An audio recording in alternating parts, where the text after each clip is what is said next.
Oh yeah, we back. Yeah, yo, smash the like button. The King of Boxing Talk is back up in this mug. I got some stuff to talk about, man. Shout out to Kick Science. He was the first person all up in the chat. Been all over boxing on YouTube, but ain't nobody better than Ego. I try to tell you, that's facts. I think at this point, at this point, it's unanimous. I'm the best in the business, and it's not even close. Stop playing with me, Smokey. You're playing with my emotion. You Can't nobody do it like Boxing Ego. Stop playing. The boy Chad Van Scoor, he up in here. He said, Ego back with the live. Let's get it. My man Sura, notification, gang, yeah. Ray Smith, Joaquin, Hamster in a Hat. What's up? Kamal Oz, the one and only, said, let's get it. Idris, Kenya B, Spo, what's up?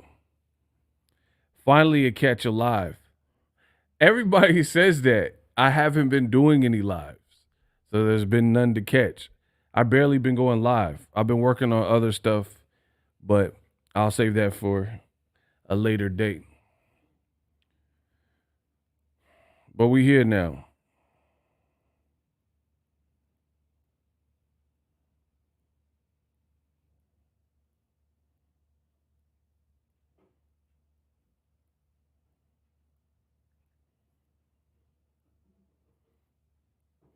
Dwayne Dennis, what's up? I switched notifications to all since I see you doing the lives again. Yeah, man. My thing is this. Boxing, there's a lot of fakeness in the sport of boxing. I keep telling y'all. Low quality content where it's just like people want to get on the mic and say something. Me, I'm from the old school. I'm Sonny Liston. I'm Jack Dempsey. I'm cut from their cloth. There's nobody that can match me. My style is impetuous. My defense is impregnable. I'm just ferocious. I want your heart. I want to eat your kids. Bro, I'm on that Tyson. I'm like something different. I don't just get on here. People think, oh, you're just trash talking. You're just talking. Bro, you do what I do then. How about that? Don't say nothing else. You become a YouTuber. You get the following that I got. You know, the cash apps, the super chats. You do everything. There's a lot of people just like record just to be recording. They don't really not talking about nothing. Have you played Undisputed? Man, heck no. Bro, that Undisputed look trash. Again, I don't waste time. I'm not in the business of wasting my time. Bro, I understand that boxing fans haven't had a boxing game in many moons. So they excited that just familiar faces from boxing are in the game. I get that. That game looks in trash, bro. First of all, we in 2024. It's about to be 2025.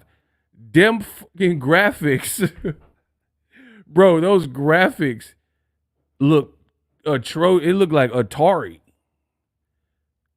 It's a good game. Nah, bro, you not a real gamer, dog.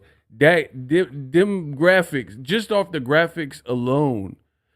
My boy 76 Mark said it looked like claymation. Yeah, that looked like MTV Celebrity Death Match.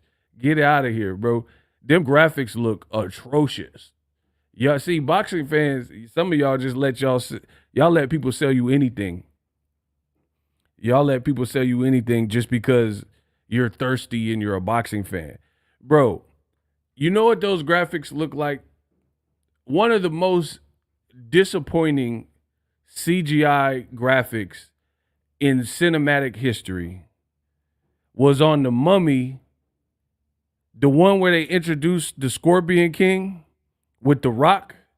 Bro, I seen that in the theaters, and then it was like towards the end of the movie. So you get to the final battle scene, and I'm like, all right, so they're gonna have a showdown with The Rock, and this is like Attitude Era prime Rock, like when he was fresh out, from Stone Cold Steve Austin and WWE Attitude Era.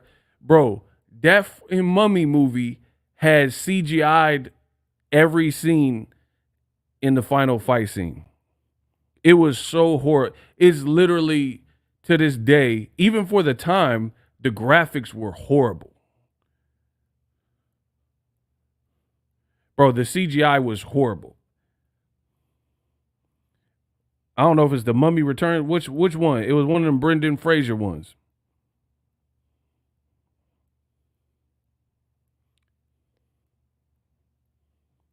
Dog, I was so happy for it. Now, it wasn't the Scorpion King. It was the character, the Scorpion King, but it was in the movie The Mummy. Bro, look at these graphics. That's supposed to be The Rock. Bro, get him out of here. Bro, this is supposed to be The Rock right now. See, my memory is I never watched it again just off the strength of the CGI. That's what Undisputed graphics look like. Bro, these graphics were terrible. They were terrible. Bro, they got The Rock looking constipated. Bro, look at this CGI that they put in a Hollywood blockbuster. That's supposed to be Dwayne The Rock Johnson, dog. That's what that Undisputed game looked like to me.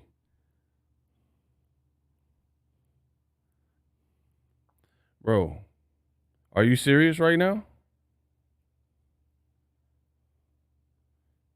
Bro, he looked like Candyman. I don't know what that's supposed to be. Bro, that's what that Undisputed. That looked like Atari.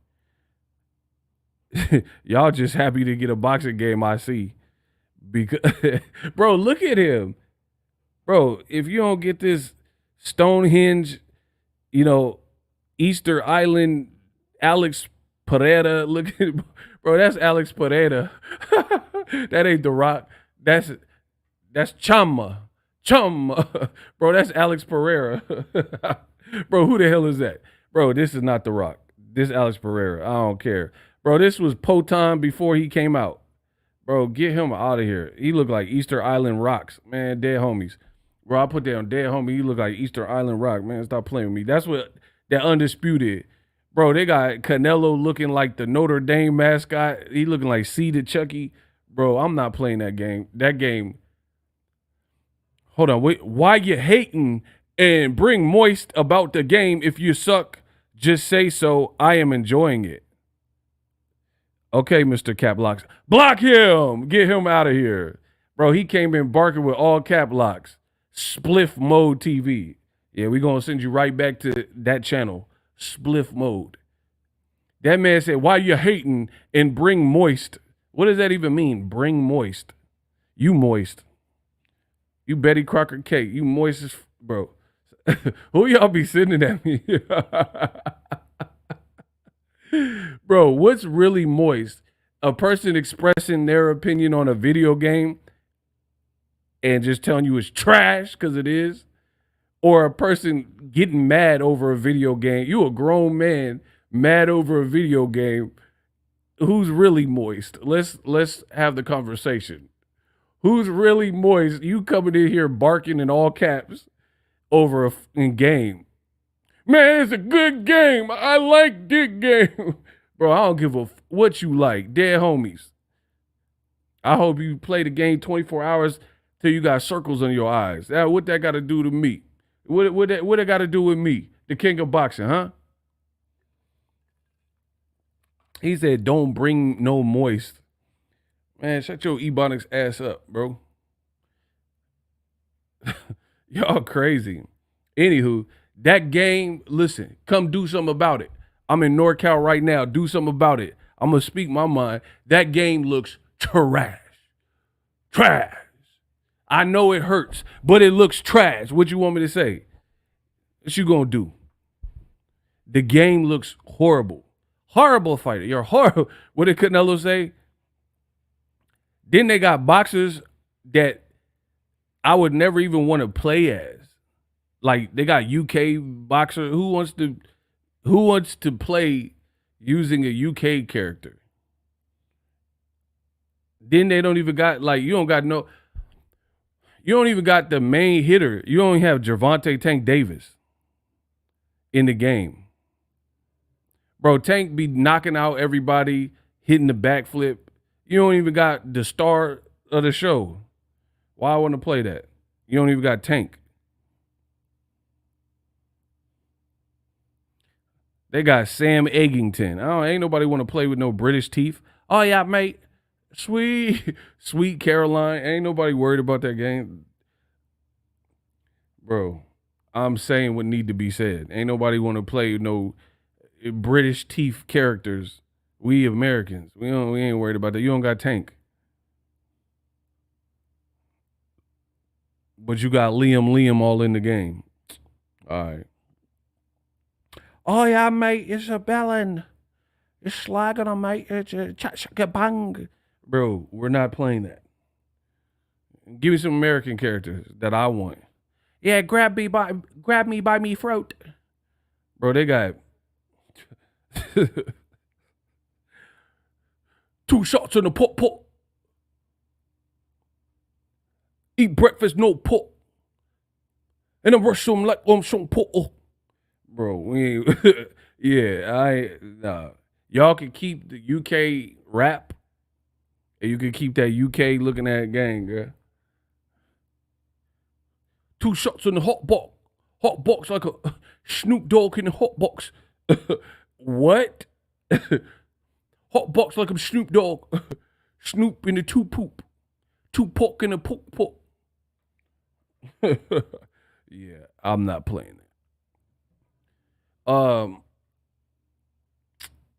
Kamal Oz. Yiddy. The Bud Buddies are angry Canelo ain't fighting Bud. Bro, the ashy kneecap Bud Buddies is angry. Bud is turning down several options with faith. The faith that he gonna get Canelo. This looks dumb. The Bud Buddies look dumb. This whole dang court looks dumb. You're sitting on the sideline hoping for one redhead Cinnabon. And you got to get picked. You have no leverage. You can't do nothing to increase your chances. You just got to hope Canelo pick you. Horrible. Like I said, we'll get to that though. Bad business Bud. I really feel that. I think he's a great fighter athletically and skillfully. Like in the ring, he whoops some ass. But the decision-making process, I don't know, man, bro. I don't know. Bud be making some sus decisions. Now, because he's a great fighter, a lot of y'all are too scared to call it out for what it is. Bad business Bud. You want to confuse that. Like, if we're doing that, then I'm going to say something controversial. R. Kelly is one of the most musically gifted artists of all time. Y'all don't like that, though. See, y'all can't separate the artistry from the person. I can. You know what I mean? R. Kelly, when it comes to his pen, is elite. When it comes to his vocals and his ability to orchestrate and organize a song, R. Kelly got hits. That don't mean we condone what R. Kelly did in his personal life, but R. Kelly, I'm not trying to be rude. Hey, pretty girl, I'm feeling you. Trying to get you to a hotel. Give me that beat. Bro, R. Kelly got hits. Bro, you don't even know some of the songs that R. Kelly did. R. Kelly's a musical genius when it comes to music only. He did Michael Jackson's Another Day Has Gone. I'm still all alone. How could this be? You're not here with me. Never say goodbye. Bro, you are not alone with Lisa Marie Presley in the video? Someone telling why. R. Kelly got hits. Just like Bud can fight, make the best decisions. Bud, bro, minus the pervy stuff, Bud is like R. Kelly in that realm. Great fighter, great at what he does, but the decision-making process, I don't know. Bro, R. Kelly did Maxwell's Fortunate. Woo! Woo, woo, woo, bro, man. Never took a first class flight. Bro, he did Maxwell's Fortunate. Stop playing. Bro. Never seen the moon shine so bright. And I never seen the sun with all my mind. Bro, R. Kelly penned that. He got hits. He got hits. Just like Crawford can fight. He ain't making these decisions right now. R. Kelly's pen game is definitely top tier. Bro, I seen R. Kelly. His catalog is crazy. R. Kelly was in the parking lot. This is after he had caught cases, and he sang about a cookie, and he was blowing. No Diddy. Bro, he's like, we at the store? Go and see if they have some of them cookies. No, he was, bro, R. Kelly liked them kids. He nasty. He wanted some Girl Scout cookies. And he was like, they ain't got no cookies? They don't got no cookies for you. You nasty, bro. He's like, I want a cookie. Said, I want a cookie. Bro, just watch that video. It's insane. It's insane. Charlie Wilson. Bro, he did My Name is Charlie. Hey, how you doing? My name is Charlie. Oh. Bro, R. Kelly's pen is elite. But that's the same thing with Bud. His skills are elite. Them decision making is just crazy. It's kind of sketch, yo. So, yeah, let's get started. We want to talk about, let's just talk about Bud first, since we already on the subject. Let's keep going with the Bud. So I'm going to pull it up for y'all. Bro, Bud, he 37 in the karate class, dog. He Taibo'd out. He 37 in the karate class. Let's get it. Boom. You never know. All right, boxing scene. Look, what that say? It says Terence Crawford lets the deadline pass to fight Sebastian Fundora. Hey, get him out. Hey, bro, but you gotta stop. What was the point of that? Bro, Bud came from 47, where he was undisputed. Then he used the WB, whatever, the WBO, WBC, WBA, the WB Frog, whatever he used, the leverage, and then said he wanted to fight Sebastian Fundora. Fundora's team said, okay, in the way of Samson Lukowitz, said, bring it on, Bud. You put in a request to fight him, and then now it's this? Hey, bro, Bud, it's official. The decision-making process is crazy. I'm going to say it one more again. Yo, Genuine, make him dance. So anxious. I'm going to say it one more again. Bro, this man did not say Marcus Houston up in the club. That was really a bop with Joe Budden. He said, oh, I came to get it on, came. Bro, up in the club. Bro, he bringing it. R. Kelly really did write that up in the club. He also had the one with B2K. Remember? Boop, doo, doo, doo, doo, doo. Bump, bump, bump. That is all I want to see. Doo, doo, doo, doo, doo, doo, doo, doo, doo. Girl, I like the way you said the thing. And then I you do your thing. Doo, doo, doo, doo, doo, doo. Bro, he had B2K hits. No, stop playing. Dog, this man, Bud Crawford, requested to fight Fundora. Fundora said, what's up? He said, what it is, whoa, what's up? Can I play against Bro, he said, I'm down. Samson, his promoter, said that he ain't ducking no smoke. He ready for Bud. They will not fight Errol Spence to fight Bud. And then now, after this request, what does it say right there? Terence Crawford lets the deadline pass to fight Sebastian Fundora. Bro, get Bud out of here, dog. He's just wasting people's time at this point. You and Turkey and Undisputed, go play Undisputed with Turkey, bro. And enjoy whatever you do next. But come on, dog. Like, what is Bud even, like, what are you doing? Like, what is the move? Like, for real, for real. And then it's so funny because the ashy Bud buddies, they keep saying like, oh, Ego, you're hating no Crawford. Oh, you hated. You keep saying bad business Bud. I feel like Jamie Foxx and I Might Need Security when he was talking about J-Lo. And he was like, J-Lo can't. I said, J-Lo can't sing. And she was like, I'm so steamed with you, Jamie. And he was like you can't sing. What is it? Bro, the Bud Buddies look horrible. Bro, get this man Bud, dog. Like, okay, let's shout to Soul Glow. Just let your soul glow. Why they gotta be ashy? Bro, that's who he's attracting. Bud Buddies attract dudes with a do-rag and got ashy ankles. That, I don't know. Maybe it's the cornfields. I don't know what it is, bro.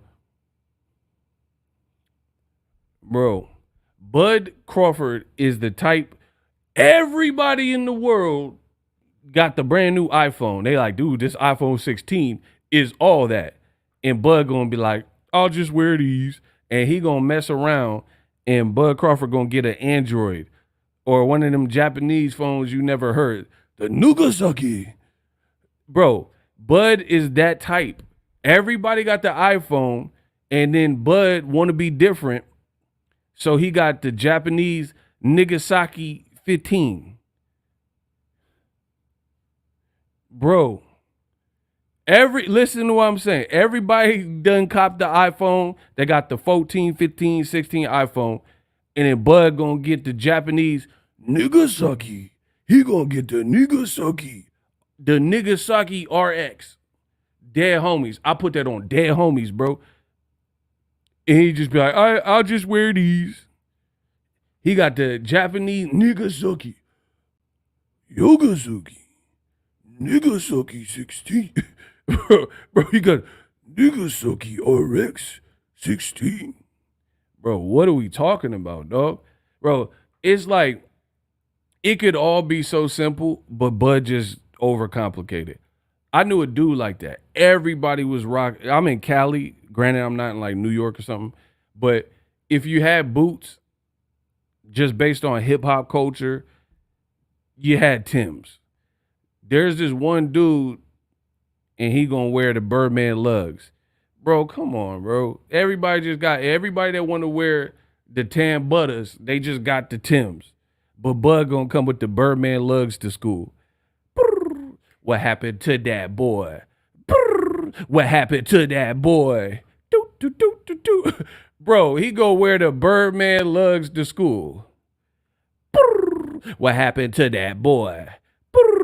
What happened to that boy? Why? Why not just wear Timbs?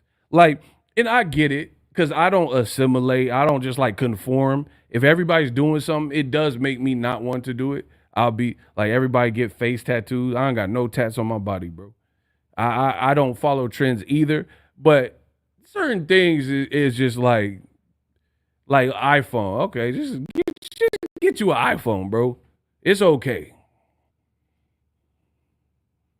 Bud gonna just do whatever the opposite of it is.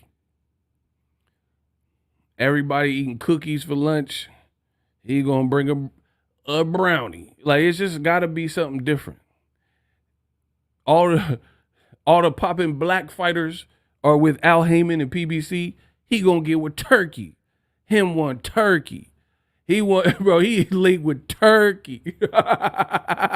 Bro, he gonna link with Turkey.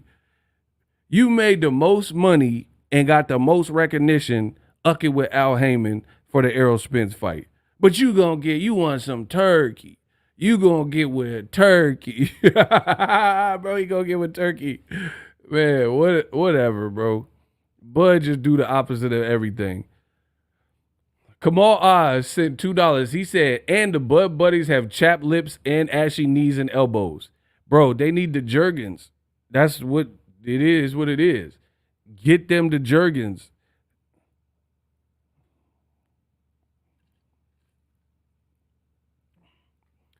Yeah, but this 4 millions, though. I don't even know what that means, so I'm going to skip that. Bro, Bud just got to do different. He just got to do. And it's like he tries. I think he do it to spite people. Like, oh, I'm from Omaha. I can do what I want. He said they need that Palmer's cocoa butter. Shout out to my boy. Hey, Chad Van Scores. He's tapped in. He said they need that Palmer's with the orange and brown logo. Facts, bro. Bud just do the opposite. So let's break it down.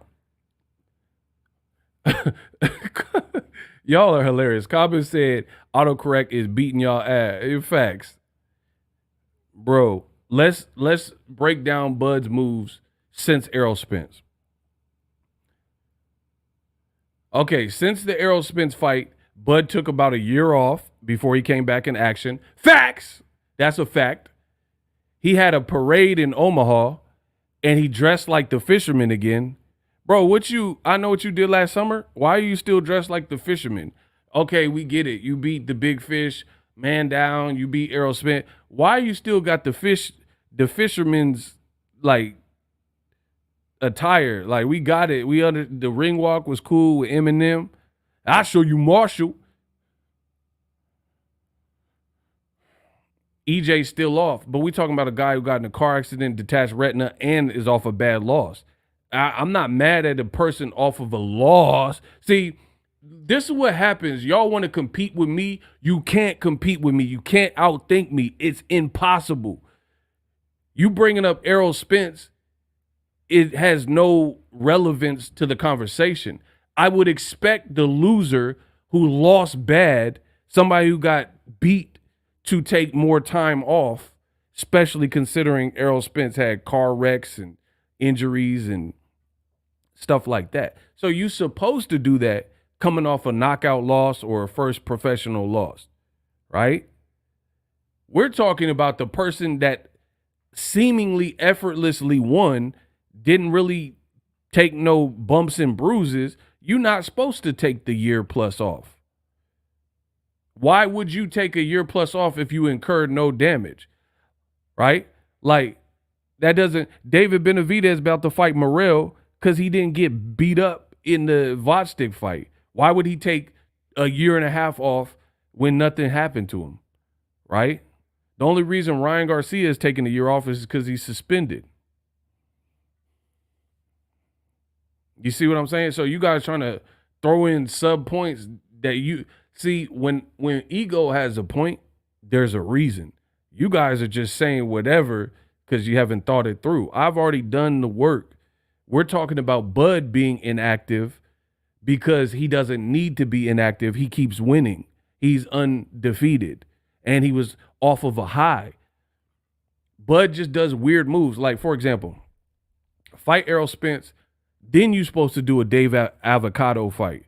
Because then that's like Mayweather beat Pacquiao and then he fought Berto. When you do it in that order, it doesn't really matter because you're like, I just beat Pacquiao, kiss my ass, right? Bud could have just did the same thing. He was in negotiation with Errol and then he did a Omaha BLT Prime fight with David Avocado. It just, these moves don't really make sense when you're not getting any younger. And then Bud got the audacity. He got the audacity to act like everybody's hating and nobody wants to give him credit. Man, y'all just don't want to respect my greatness.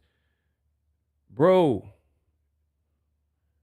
you can play the victim if you want. It's not that people don't know you're a good fighter. They do know you're a good fighter.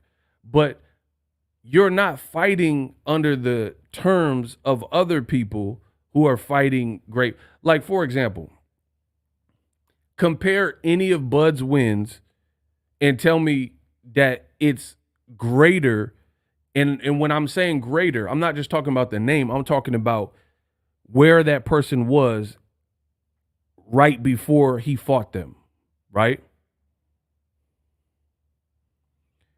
Better be of Beevil. Name any Bud win where the guy leading up into the fight had the same type of momentum as Better Be of Beevil, which we all acknowledge is a great fight.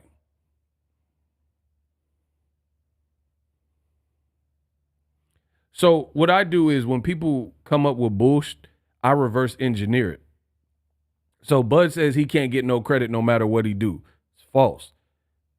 Do what we're saying to do instead of what you want to do, and then you will get the full credit.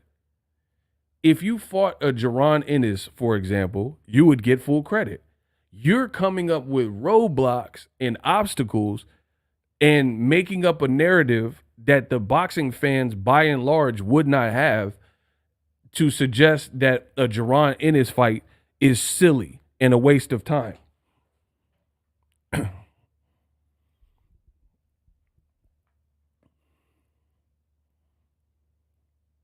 You see what I'm saying? Like, nobody would say that. And by nobody, I mean nobody of merit. Like, you're always going to have a couple people in the minority that say stupid stuff. By and large, if Crawford right now fought Jaron Ennis and whooped him and stopped him, we would give Crawford credit. Facts. Factually. I know I would, because Jaron is a big welterweight. Nobody's made him like look crazy. He has power. He's ambidextrous. You have to beat a person like undefeated. It takes a bit more because they have something to lose. Like, I don't want you to blemish. That's why people sleep on like Tank Davis taking so many people's undefeated record. That's hard to do. Frank Martin, Ryan Garcia, Mario Barrios. Like, he's crippling people and stopping people that are undefeated.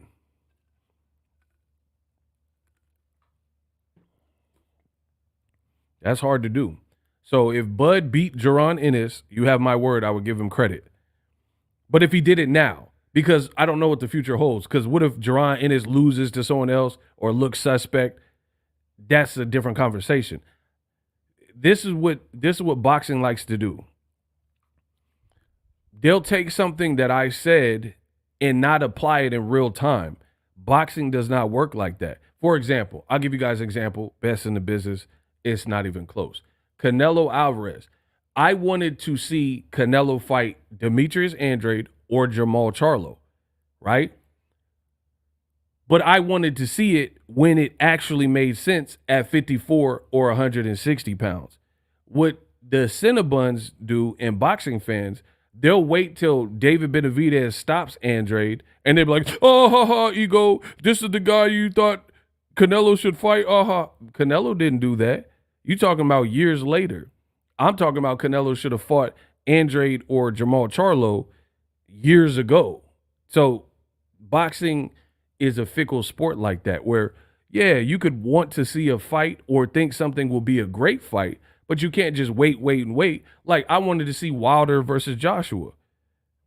I would watch it, but it doesn't hold the same weight as when I really wanted to see it, which was when it was for Undisputed and Wilder had the WBC and Joshua was unified champion and hadn't lost to Ruiz and Wilder hadn't lost to Tyson Fury.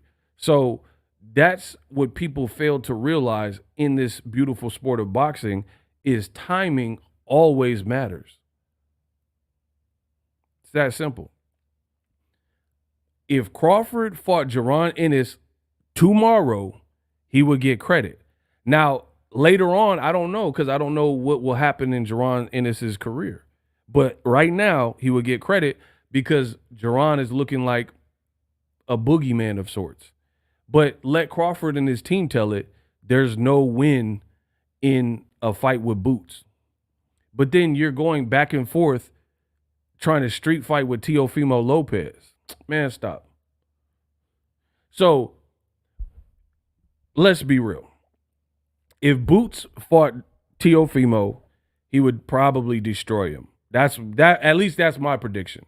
I don't know if you guys differ, but if Boots Ennis fought Teofimo Lopez at 47 or higher, Boots is going to beat that ass. Crawford is wasting his time going back and forth with Teofimo Lopez more than wasting energy with Boots Ennis. And then telling you a Boots fight makes no sense. And then he's also saying he don't want to fight Teofimo Lopez in a pro fight. He wants to street fight Teofimo Lopez. This is what I'm talking about, bro. Bud's his business decision is like it's very lacking. It's weird, even. Like, if Crawford fought Teo, I think Crawford would beat the out of Teo. That's just my opinion, though. I still would watch it because it's two names, and you can't say that Teofimo has not earned this ad whooping if that's how it plays out. He keep taunting Bud, saying racist stuff. Let him get this. Bud, just hear what I'm saying and tell me it don't make sense. Bud's whole career outside of Errol Spence has been devoid of big fight names. You didn't get Pacquiao when you guys were both with Top Rank. Teo is trying to get freed up from Top Rank, which I told you.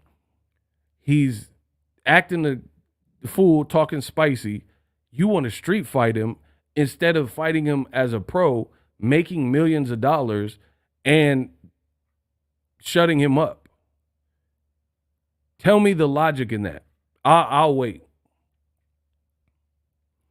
Explain how that makes sense. When you can turn, like, if I was a pro fighter and I didn't like someone and then I could fight them, make $1 million+ and it would probably be one of the bigger names that I was fighting, and I could do it in front of a crowd, in front of an audience, and have their scalp on my resume, right? Why would I elect to street fight them for free?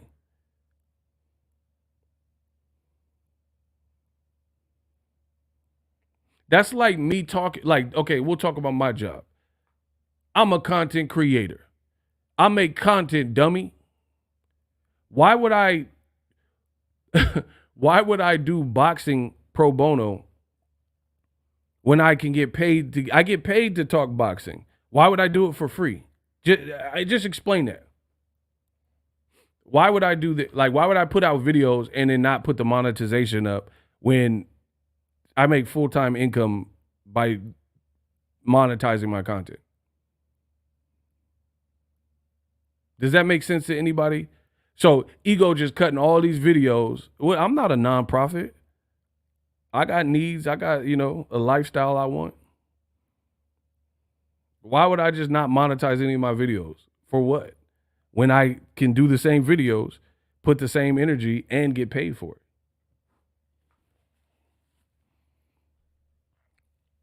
Tunnel vision. Bud used to cry about people not wanting to fight him. Oh, my boy Tunnel Vision. Bro, when my boy Tunnel Vision lock in, he lock in. That's Tunnel Vision. He said Bud used to cry about people not wanting to fight him. Now he's turning down everything and making the same excuses that he complained about in the past. And I know I've said that too, but shout out to Tunnel Vision for getting me right back on track. There we go.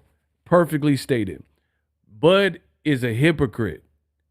Listen, you hear me? Boxing Ego said that Bud Crawford is a hypocrite.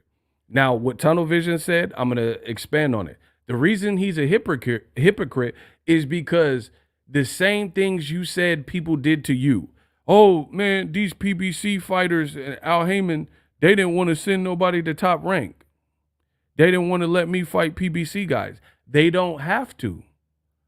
Why do PBC, when they were making great welterweight fights without you, why would they be worried about what makes you happy and all that, right? But this is Bud's talking point. This is what he said. He said, why weren't they sending the guys to me? Because they were sending them to each other. Danny versus Sean Porter. Errol versus Sean Porter. Keith versus Sean Porter. Keith versus Danny. Arrow versus Ugas. Sean Porter versus Ugas. Danny versus Guerrero. Right? And so on and so forth. Now you're a free agent and you're turning down everything in sight or letting it, like, just letting it go. For what? So what do I mean? Okay, so let's talk about it. Bud says he says you don't deserve to share the ring with greatness to Teofimo. So despite Teofimo saying racist things and talking spicy, Bud is saying he only wants to fight him in a non-sanctioned fight in the streets. So Teofimo Lopez, Jaron Ennis, he said why? It's a lose-lose situation. Turkey said, I will send Crawford an offer, but I do not think he will take it for Virgil Ortiz. Right? So you're not trying to fight Teofimo, Jaron Ennis, Virgil Ortiz, right? Now we find out that you requested to fight Fundora, but then you allowed the deadline to pass and said you are okay with Fundora fighting someone else, which most people believe will be Errol Spence. So you rather Errol Spence, the guy you beat, fight Fundora?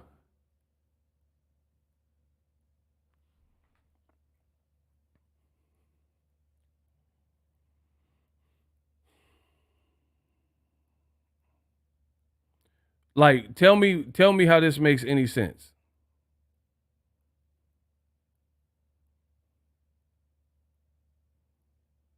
How does it make sense that you requested to fight Fundora, then you just wasted everybody's time, and then it didn't allow, because they were trying to make Fundora Errol in December. You put up a roadblock to that, and then now you say you don't care if he does an in-between fight. And then here's the worst part about the Bud Buddies. The Bud Buddies have the most disillusioned and delusional spins and takes on Crawford fights. Like 54 is a different ball game. They say he'll whoop Jermell Charlo. He'll whoop Jaron Ennis. He'll whoop Madrimov in a rematch. He'll whoop Fundora. He'll whoop Errol Spence at 54. He'll whoop whoever. He'll whoop Boachuk. But we can't see it. Bro, the Bud Buddies is packed out. They're getting packed out. What are we talking about? What I hate when the fan bases get to a level of like fandom where they don't even support what boxing is supposed to be about. Boxing is supposed to be about box. You know what I mean? To see the fight. They rather tell you that Canelo will whoop David Benavidez. They rather tell you that Bud would annihilate Virgil Ortiz and Jaron Ennis. They don't want to show you. They don't want to push for the fight to happen and put pressure on. They want to say Crawford would destroy Fundora. I don't know that. He didn't destroy Madrimov to me. You can say he won. That's cool.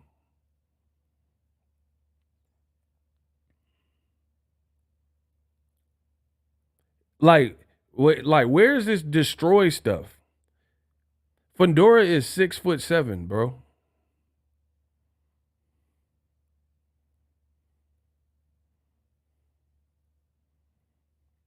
If I'm black, T.O. doesn't make $1 fighting me. That's corny anyway, though. That's corny. So imagine if Andre Ward, people said Kovalev was racist, right? He looked racist. Imagine Andre Ward not fighting him because he didn't want to put money in Kovalev. Y'all corny, bro. Hey, get this corny. Bro, boxing is looking soft. Bro, y'all making boxing soft. Get off my channel. I do not like this soft. Bro, if somebody is racist and you're in the same profession and you can legally whoop their ass, why would it be more imperative that you're like, oh, I don't want them to make money? Bro, y'all corny, dog. This is corny. Y'all trying to make boxing like the Mickey Mouse Club. So Andre Ward shouldn't have fought Kovalev, who was a nasty person and low-key racist too. What are we talking about, bro? There's been other people that have been racist throughout the sport of boxing that make me want to see them get brought to justice even more. You a nasty person on top? Yeah, on top of other things. Bro, I'm telling y'all trying to turn the sport soft. It's the same thing with Devin Haney. Bro, Devin Haney, there's things that he could clear up with the Ryan Garcia fight. There's things that Ryan should clear up because of the drug test. Bro, you got the Haney-act saying, oh, you shouldn't let Ryan make money with you. What? Bro, Ryan being, people are like, oh, Ryan's racist. Don't let him make money from you.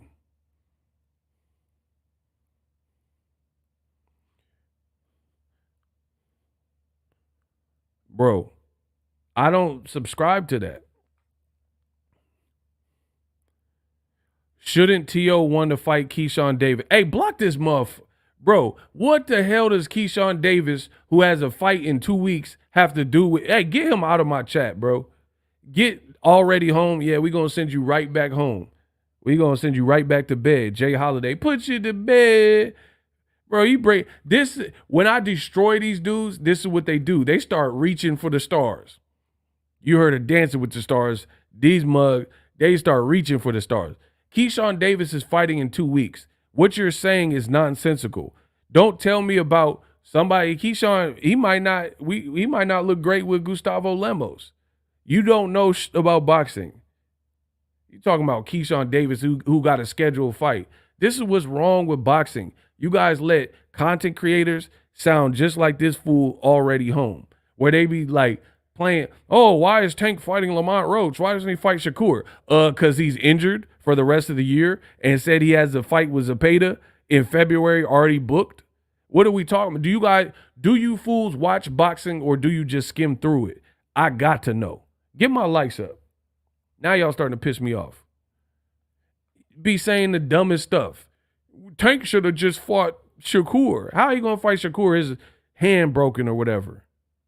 How are you going to fight Shakur next? You guys just be talking to be talking. Get them out of here, bro.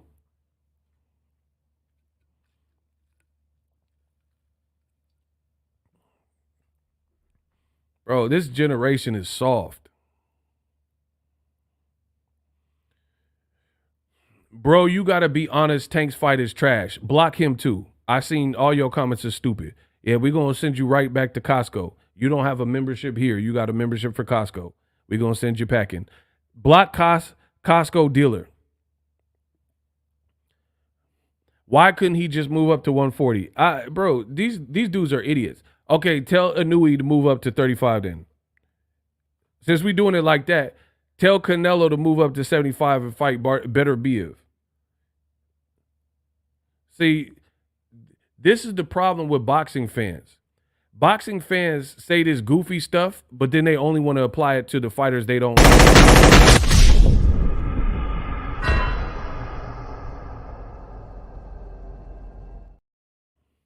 They talk about, oh, why don't Tank move up to 140?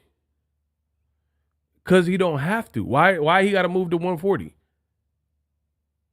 He got his weight in check. Why he got to move to 140 as the A side?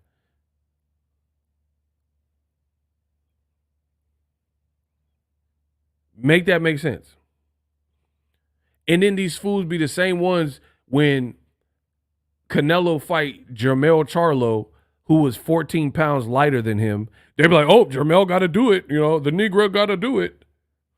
He got to do it because Canelo's the A side. So you understand it when it's a Mexican fighter that Canelo's the A side. So the nigga got to move up. See, I'm talking to you. I want to talk to you. When it's a Mexican fighter, these dudes understand the nigga got to move up in weight and do all this stuff at the bequest of the A side. But when it's a nigga who's in the driver's seat, all of a sudden they don't understand that A side rules. But let it be De La Hoya. And he tell Floyd, you only making 33% of the pot. You in this size ring. We doing it in Vegas where I want. We wearing these size gloves. Then all of a sudden people understand it unless it's a nigga. If it's a nigga with the A-side power, they don't understand how this works. Stop it.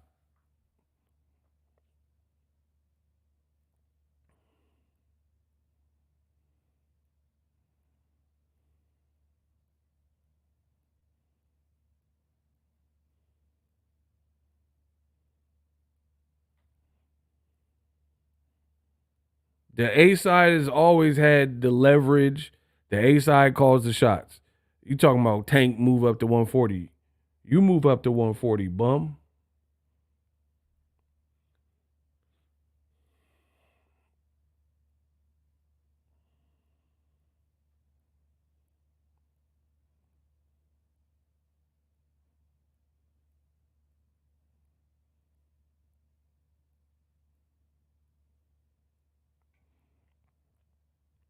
Anyway, Crawford be making some weirdo moves, bro.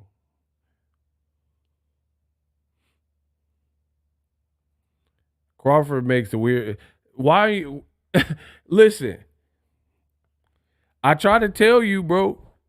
The more Bud moves like this, the more sus it looks to me. Cause now I feel like now it started looking like you hiding something, bro.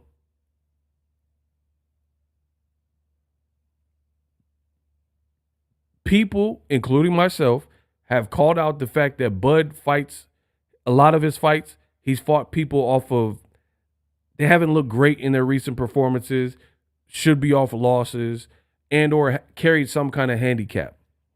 The Bud Buddy said, "No, Ego, you're wrong," which I'm not, but they said it. They said I'm wrong, right? But then now, when Bud has the opportunity to fight these guys that you know don't have these same built-in handicaps, he never fights them. Make that make sense. And if you want to go blow for blow like Evander and Bo, we can do that. My question is simple. I'm going to repeat it for the slow people in the back. Bud has been accused of fighting people off for underwhelming recent performances and or handicaps. He has multiple opponents where that is not the case for them. They don't really bring in an obvious handicap, and he never fights those people next. Why is that? And people get mad, oh, you're hating. I'm asking a question. How can you be hating when you're asking a question? I'm asking you to enlighten me. There cannot be hate in a question. The only way you would feel like it's hate is if you feel it's entrapment because you know the answer, because you're a bum and you know the answer and you know what I'm saying and what I'm asking and you know what it leads to. That's why people say, oh, you're hating. You're hating. I'm not hating for asking a question. You're saying I'm hating because you know you don't have an answer for it. Tank has fought in 4 weight classes and said he didn't feel right at 140 after stopping Barrios. Bro, they just want to see Tank at a disadvantage at weight. They talking about rematch Ryan Garcia at 145. Why would he do that? If you already whooped somebody, why are you going to rematch them at because they outgrew the division and they eating chimichangas or whatever, and you're going to rematch them at whatever weight they want? This is it's just foolishness, bro.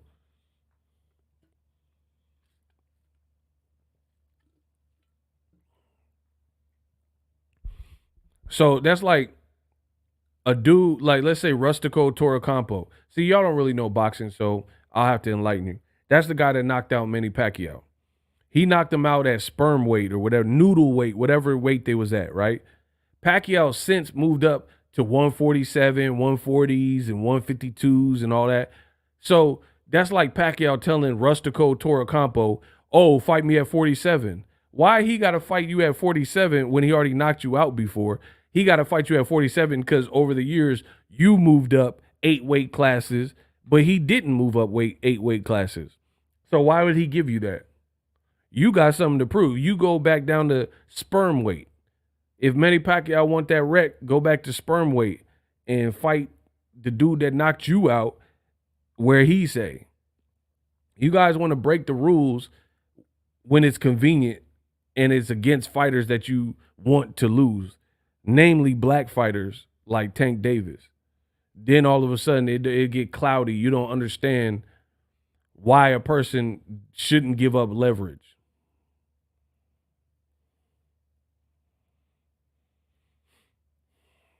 Tank, he doing just right. And then the people, here's the thing. I'm not even going to say too much about the Tank hate, because the Tank hate is just foolishness, and you guys know that. Notice this. Content creators that keep hating on Tank Davis, tell him not to make no more Tank videos. Shut him out. Boycott him. Problem solved. Let me and Ellie Seckback do all the Tank content and anybody else who ain't hating. How about that? I guarantee you they don't do that. Bro, that tells me everything I need to know. The fact that you won't not make a video about Tank shows me. If you really thought he was ruining boxing and underwhelming resume, like how many ways can you complain about a fight?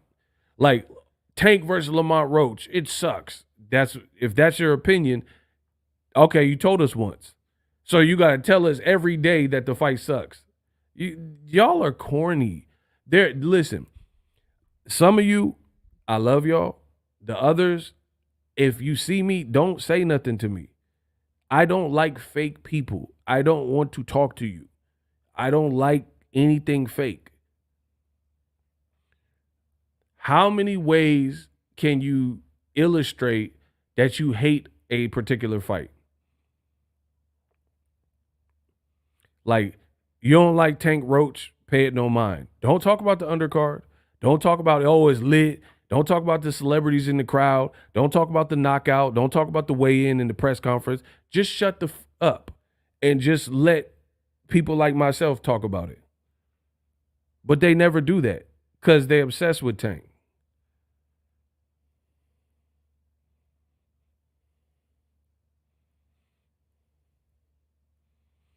Tank knocking people blind and out, and they still mad. Bro, and then they mad for fighters who can't do what Tank is doing. That's the funny. It'd be like the Haneyacks and the Inshakurs. Bro, good fighters, they can't do what Tank does. They're not the attraction like Tank is. Bro, Shakur couldn't even clear sparring without breaking his hand. That's the facts. Bro, Shakur threw a body shot and knocked himself out. He's supposed to be fighting this weekend. Shakur said, ow. Like, bro, he threw a body shot and knocked himself out. Tank is on camera knocking people's like brains out and then hitting a backflip and dancing his stuff on the turnbuckle. No matter how much you hate, that's always going to be in style.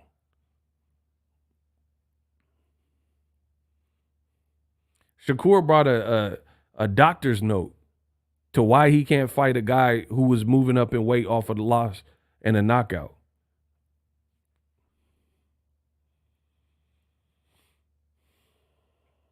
Yeah, we got a $5 cash app. Okay, hold on. Bro, these dudes is goofies. We got $5 cash app. You dig? Tank is the face of boxing. Haters can't cope. Shout out to my boy Ronnie J. Facts.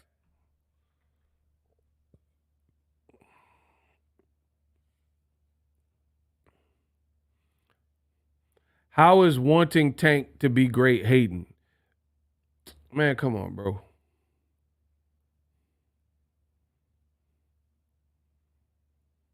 Hey, should I put this fool in the hot seat?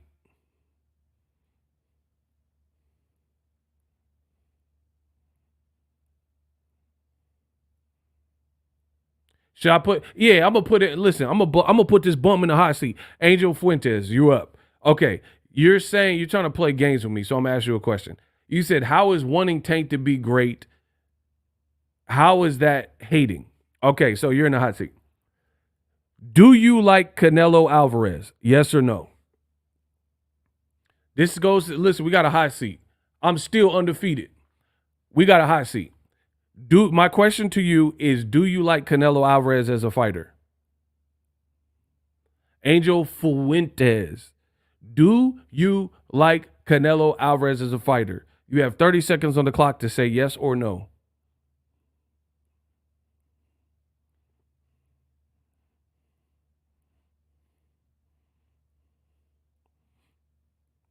Where are you?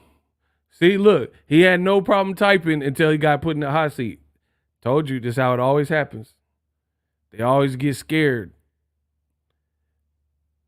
Do you like Canelo Alvarez? We're going to nip this in the bud.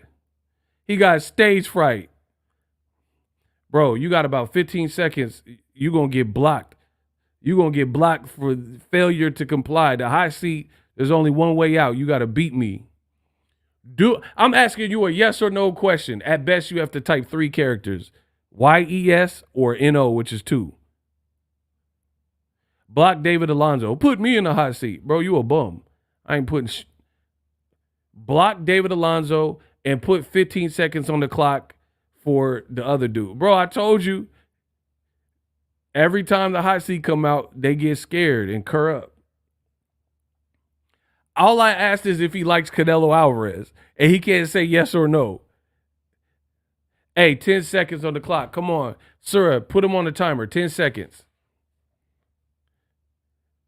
All I asked is if he likes Canelo, and he can't tell me his PS5 7 seconds. Oh, it's about to get ugly. All right, 5 seconds. I wish you had more time. Bro, I'm the new Denzel Man on Fire. I wish you had more time. Hey, block him. Get him out of here. Bum. I try to tell you, these dudes is bum.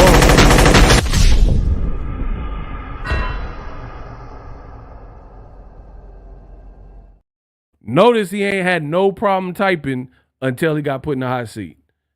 So anyway, shout out to Tank Davis. You don't like his fight, don't talk about it. Don't talk about the weigh-in. Don't talk about the undercard, because the undercard is supposed to be fire from what I'm hearing. It got some work on the undercard. The return of Jamal Charlo, Brandon Figueroa versus Fulton rematch. Oh, yeah. Don't talk about it.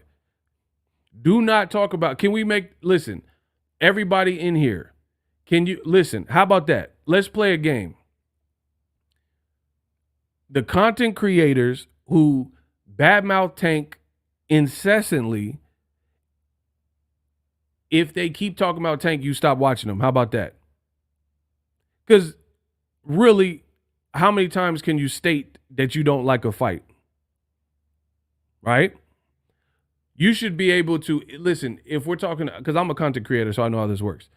If you are a content creator, you should be able to effectively and efficiently get your point across in a video or two, say your thing, and then just be on with your life. So if you actually hated something, then you would have to ask as a fan or a watcher, viewer of said content creation, you would have to be like, they've already told me they didn't like Tank as a person, as a fighter. They said he's wrong for boxing, bad for boxing. They've already told me that they don't like his upcoming fight with Lamont Roach and it's bad. So when Tank has a press conference, and undoubtedly he'll say something funny or somebody gets pushed or whatever, and at the subsequent weigh-ins and stuff, why are they watching it? Why are they commenting in real time about what happened at the press conference, what happened at the weigh-in? What I'm asking the boxing populace to do is very simple. Let's block out the fake-ish. It's like bad UV rays. Let's put the sunblock on, because there's a lot of poor content that doesn't help the sport of boxing. If you can't express why you hate Tank's fight and then move on with your life, and then people are just talking about Tank nonstop, but then somehow they're watching all of his moves, I feel like that's looking real clickbaity. You seem to have a problem with it, but you also seem to know what side your bread is buttered on. One channel actually said Tank upped Devin and I don't know what that meant. I don't know. So let's start doing that. Let's put the sunblock up. If people hate Tank, but then they keep talking about him and seemingly have no itinerary other than Tank, then let's just start removing that content from our watch list. How about that? I think that's fair. Oh, you said ducked. Okay. I didn't get what you were saying. I got you now. How about that? Is that fair? Do you guys feel that's fair that we remove the poison from the sport of boxing? Because I think it's counterproductive that you don't like Tank Roach. There's no real developments there. And then people just make videos and posts every single day hating on how they don't like what they already told you they didn't like. To me, that's unoriginal. Like, it'd be one thing if there were like new developments and like new talking points, but it's literally just the same. It's just, oh, this fight sucks. When is Tank gonna fight Shakur or Devin? It's just the same old. And then furthermore, it don't really even make sense. Talking about, oh, he should have picked Shakur. Oh, pick the guy who's posting videos breaking his hand or fracturing his hand or whatever, who had surgery and is in the hospital bed, and he says he has his next fight for February. That guy? Okay, that makes no sense. Oh, he should fight Devin. Bro, Devin looked 210.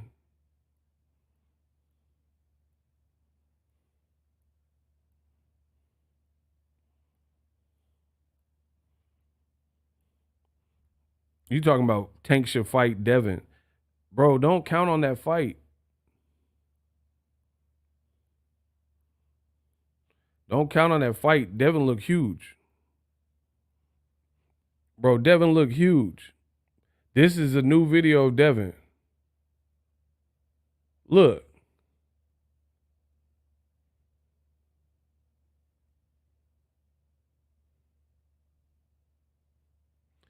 Bro, don't count on that Tank fight because, like I said, what weight would it even be at? Like, what weight would it? I don't even know if Devin can make 140 easily.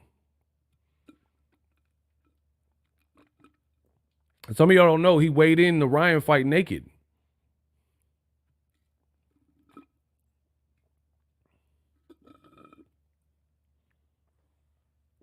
And then he also put on social media, he stated that now when he comes back, he going to fight at whatever weight he wants. Them undetectables from Victor Conti be blowing him up. Oh, wow. Hey, y'all crazy.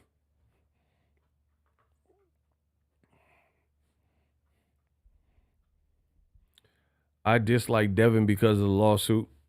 Y'all want to talk about the Devin lawsuit? Yeah, let's talk about the Devin lawsuit. Listen, I think Devin continues to further hurt his reputation and brand. I truly believe that. You guys can say whatever you want, but that's what I see. And it like the funny thing is the Haniacs keep saying the same thing. They say, how could you support cheating? Who supported cheating?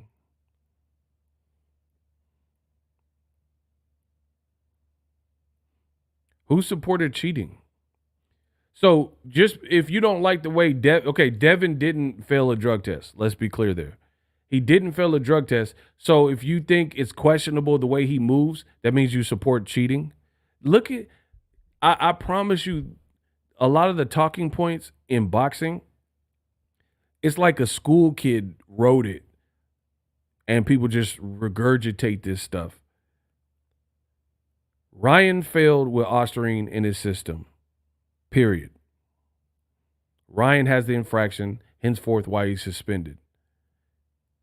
That doesn't mean that Devin is infallible and nothing he does can raise your eyebrow or make you question it, because that's what the Haniacs are trying to make it sound like. They're trying to make it sound like if you have any questions about the way Team Haney is moving, that means you support cheating. It's just it's so stupid. It's almost like you get in the elevator and it smells like in the elevator, And then you're like, man, what's that smell? And someone said, you smelt it, you dealt it. So because it smells like dog in here, that means I farted. Like, what grade are you guys in? That's the equivalent. That's an analogy and the equivalent. Boxing ego, they say you ain't really from the Bay. That's what's up. Shout out to Day. Block them. I hope you feel better. Hope you feel better. Yeah, that's like being in the elevator and you smell a rancid smell. And you say, hey, what's that smell? They say, you smelt it, you dealt it. Okay, yeah, I farted because I'm observing that it smells and I'm notating that it smells like in here.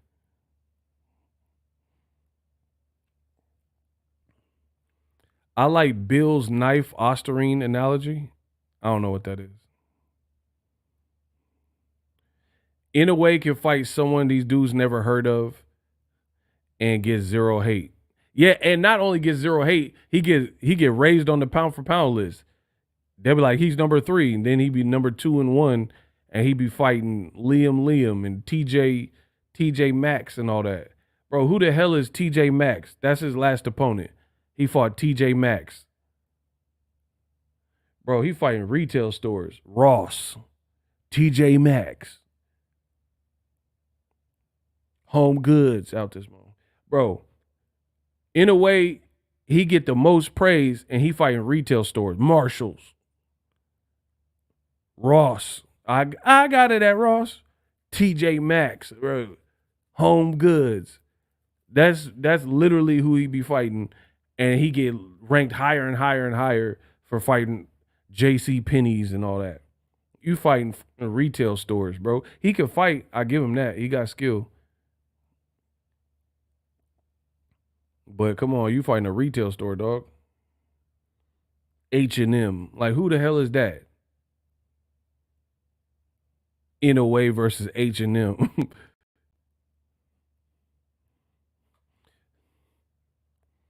In a way versus Paul Publix. Ain't that a grocery store?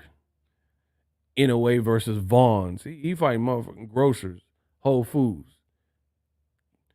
In a way versus Trader Joe's. Man, get him out of here, bro. He better stay in Japan with that. You gonna go double wood out here, my guy. Bro, bring In a way to America. You better up the competition because you could do that in Japan. You a star over there.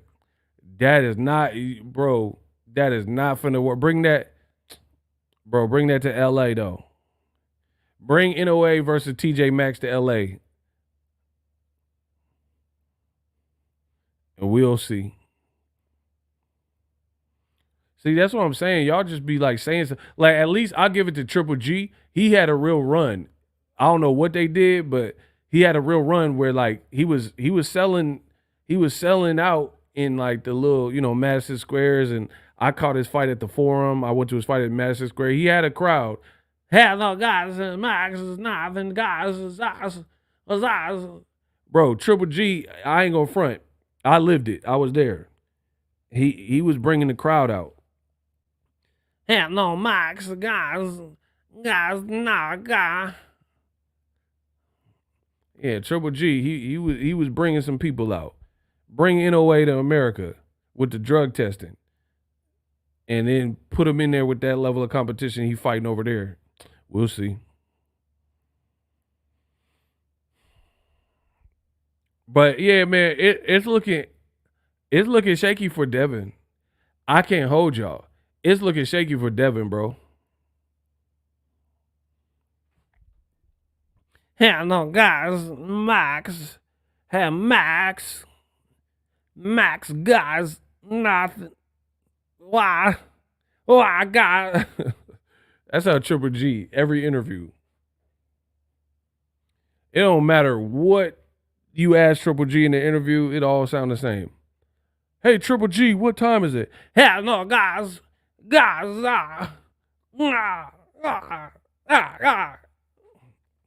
But what you say though? Bro, any question. Triple G, are you married? Hey, Max. Hey, guys. Max. You married a Max out this motherfucker? Bro, what? Hey, yo. No Diddy. It don't matter what you ask Triple G, dead homie, he answered the same way. Oh, my big drama, guys. Bro, Triple G sound like Busta Rhyme ad-libs, dead homies.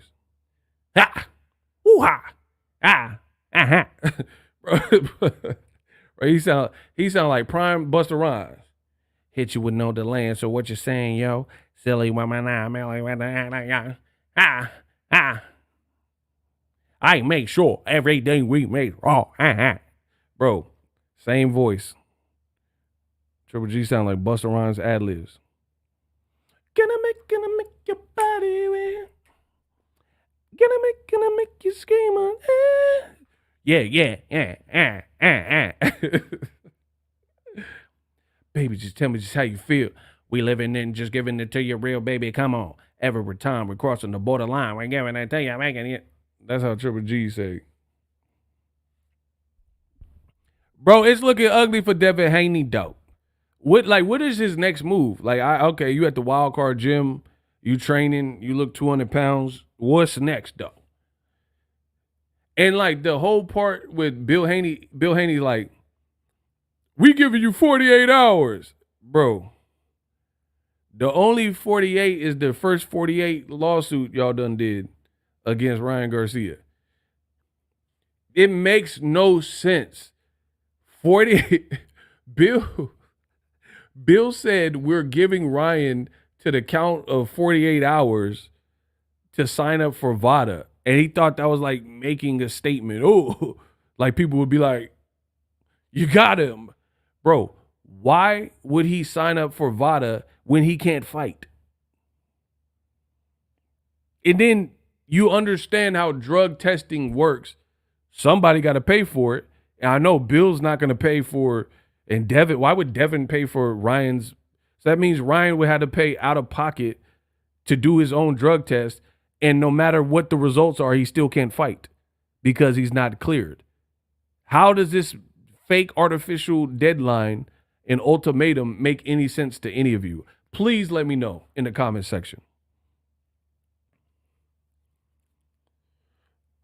Tell me why this was a good idea to put Ryan on some kind of fake artificial deadline, knowing he's the A side over Devin and knowing he can't fight regardless, and be like, oh, you got to sign up. You got 48 hours. What does that even do, bro? Bill Haney meant the face of flopping, not the face of boxing. Now you done made Kamal mad. He said the face of flopping. So no, please explain it, because when I do these videos, y'all say, oh, ego, I disagree.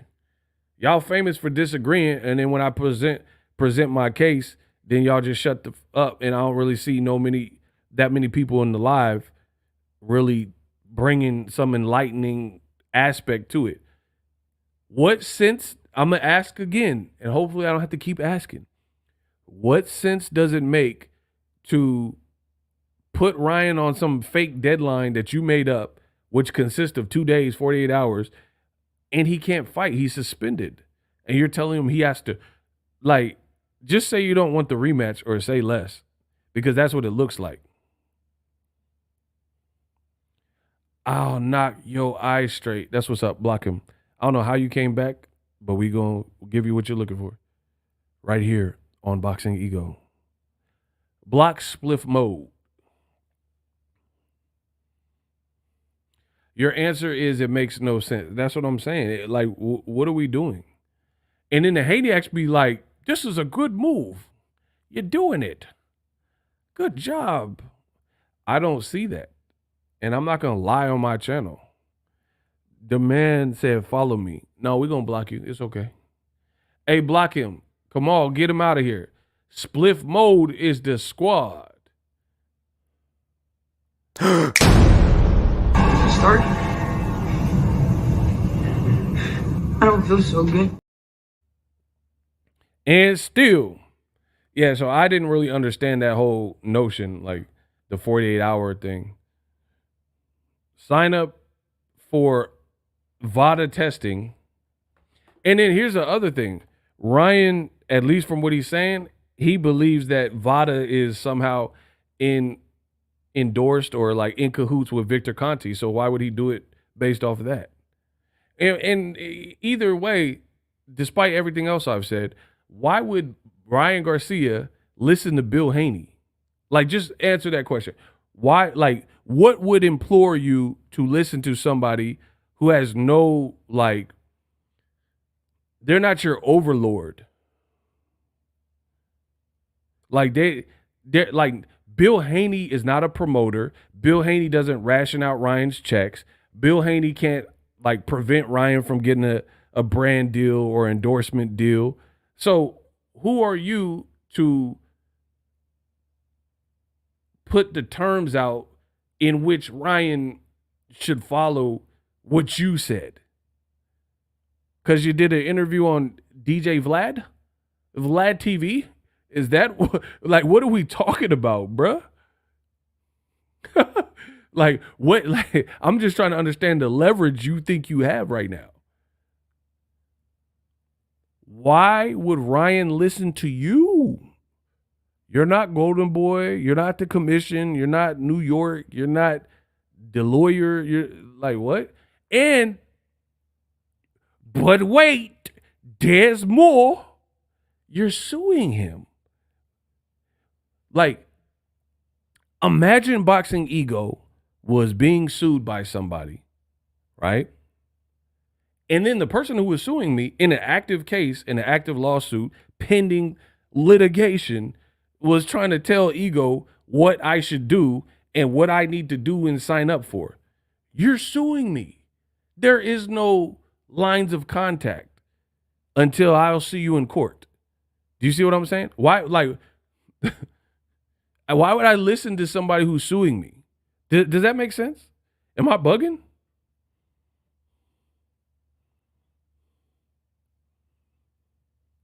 Like, if someone's suing me and they say, oh, you should eat less red meat. F you. I don't care what you're talking about. You're suing me. Why would I listen to you? You should drink regular milk instead of almond milk. I'm not listening to you. You're suing me. Shout out to my man from the Bay, Shawnee Bo. You feel me? Bro, I'm not, I don't know where y'all from. I ain't listening to nobody suing me, bro. It's just, unless it's court ordered and I got to do it, like, because the court said, I'm not listening to you. So I thought the whole ultimatum made it look like Devin Haney's side don't really want a rematch with him. So I wouldn't hold my hopes for the rematch. I think the rematch would be good. It would be big.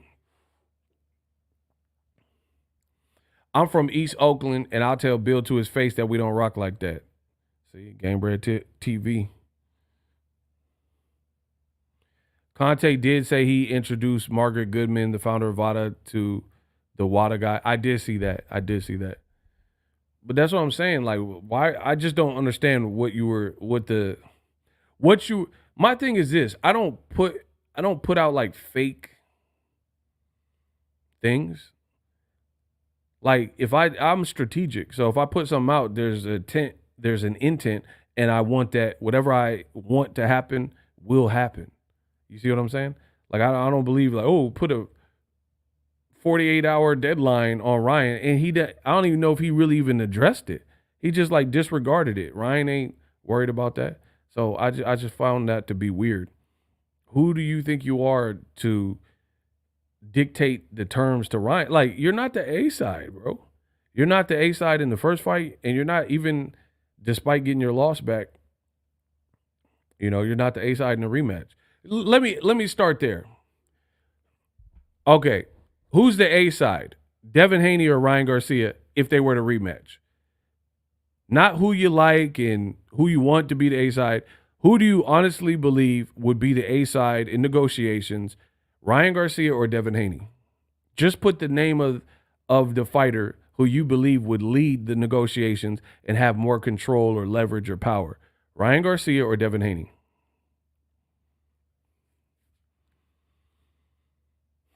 This ninja sue me on and now want me to help you make money. Get the F out of here. Facts. My boy Kamal said blessed and highly favored, so that's Ryan. Okay, everybody in the chat, if you read it, everybody in the chat saying Ryan is the A side. So nothing you say can really affect that. Oh, do Vada. If like the unfortunate reality is with the A side is Ryan don't have to do nothing that, nothing that you tell him to do. Why would he listen to you? Bro, I'm telling you, the bounce back is going to be so hard. Who does Devin fight? Who's his next fight? Because Liam Paro's fighting Richardson Hitchens. So you would have to wait for them to fight and then like take some time off. Devin Haney and Terence Crawford are kind of moving similarly. For real. They're almost like on a high horse and turning down options at will. Crawford turning down like the notion of a Jaron Ennis, turning down the notion of a fight with Virgil Ortiz, moving on from the Fundora fight. Same thing with Devin. Devin lost his belt to not fight Sandor Martin. Devin had an opportunity, per Eddie Hearn, to fight Liam Paro in Australia, and then Liam Paro said he outpriced himself. He wasn't really serious. Where do you go from that? Who do you fight? Because I think this is the major conflict, and I've said it before, but in case you're new, I'll say it again. The major conflict is I think Devin wants to pick up where he left off before the Ryan fight. Unfortunately, despite getting your loss overturned and now you're undefeated, nobody views it like that.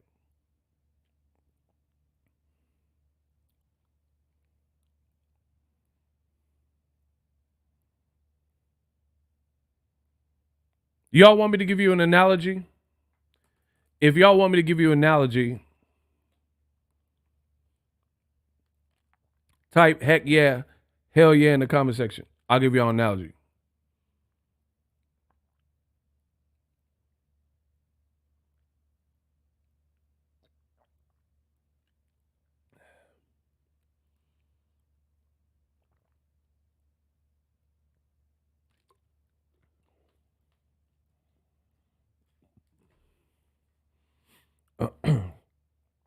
All right, I got an analogy for you. Shout out to Kamal Oz and Kenya B, Game Bread, Television Bay Area. You know it.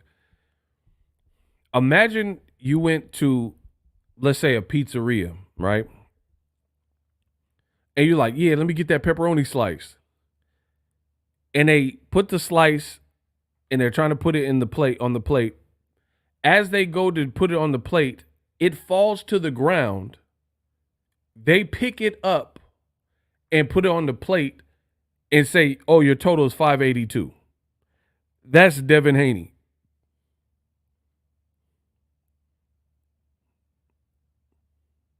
Now, I know some people, they're saying, what do you mean he's a slice of pizza, Ego?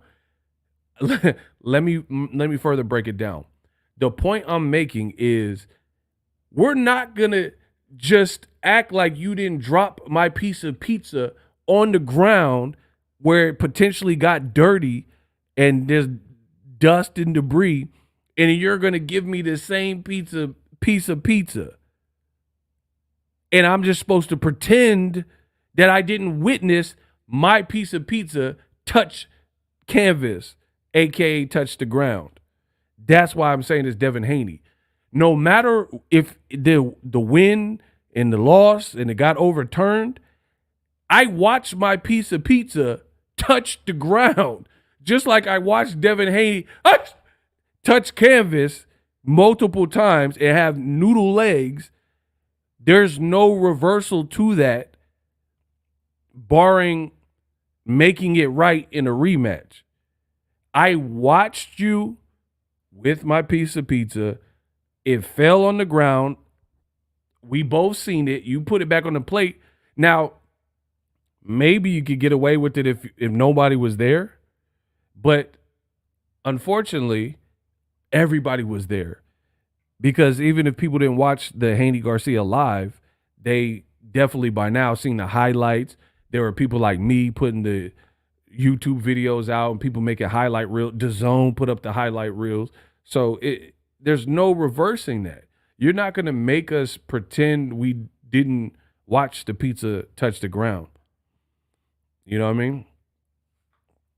There was a bunch of memes. Shout out to Cash. Yeah, that's what I'm saying. It's like, there's no way to like expunge that from your record. You know, or if you got you can use that analogy with anything. You're going to buy a car and then the guy's like trying to show you a trick and he crashes and baps the car and it got a scratch or something now. I don't even want the car now because I watched this man crash into the curb. Now the alignment might be bad. Now I got like some scrape mark. You're not going to just, it's one thing, like I said, if you don't know about it, but you watched him try to show off in the car that you were about to buy and he bipped it, bop, and, you know, hit the curb or hit the wall or something. And he just want to sell you the car at the same price that he was trying to sell before. It doesn't work like that. You know, that whole yesterday's price is not today's price. People in pop culture have utilized that phrase in a positive way because many times it is. Like you have a good actor and then they do a role or get an Oscar or something. Yesterday's price is not today's price because now they blew up. But there's a flip side to that. The flip side to yesterday's price is not today's price is Devin Haney, where before you fought against Ryan Garcia, your asking price was getting probably up there. But then it depreciated by fighting Ryan Garcia, all things considered, how it played out. So, yeah, Devin is the slice of pizza that touched the flow. And then we're supposed to just pretend, oh, but Ryan put Osterine on the the floor had mop and glow. I don't care about no mop and glow, no Osterine. That don't change what I seen. The pizza touched the ground. Devin touched canvas multiple times. You could say it's 1,000% Osterine. Is what we seen. Octavia, what's up? So, yeah, Devin tooted. And like, to be honest, I really feel one of the major things that hurt Devin Haney with the Ryan fight is all the energy you had before has been eviscerated. Like Bill Haney being the mouthpiece and like, yeah, AB, I'm going to send my son to get you, Broner. None of that sounds believable now. Not until you maybe get some wins under your belt or something like that. But none of that stuff, like, that's the benefit of when you're winning. When you're winning, people don't question nothing. It's only in loss that people go back and look at the steps. People don't really care about the steps until a loss is incurred, right? Like, for example, if somebody was skipping steps into securing a building at night, like their job or whatever, right? You could be doing you're doing it lazy, not checking the back. But then when you found out somebody was still in the building and they camped out and then they robbed you blind, now you have to go look at the steps. You see what I'm saying? That's what I'm the king of analogy. I keep telling you, I make this pretty. I make this look good. People refuse to look at the steps. Not everybody, because some people are proactive. And I try to be more proactive than reactive. But more people are reactive. So they're skipping steps and shortcuts and doing this and that. And they don't really care about all the steps until the problem presents itself and you're forced to go look at those earlier steps. Like, man, I should have checked the back. I shouldn't have been lazy.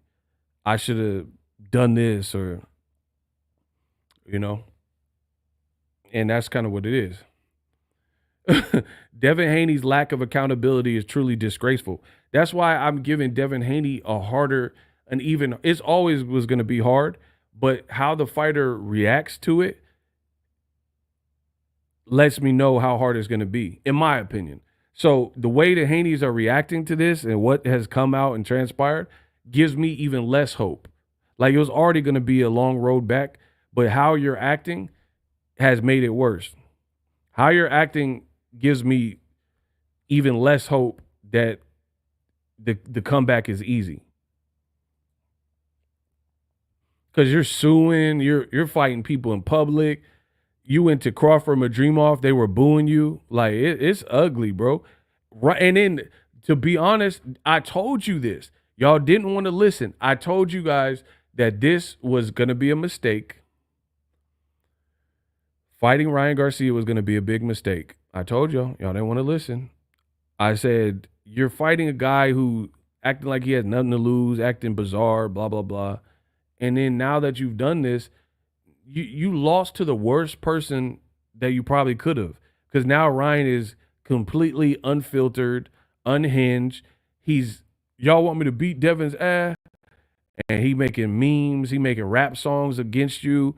He keep posting a picture. He taunting you. Like, if you lose to, like, I don't know, like Beevil or something, Beevil probably ain't finna do all this.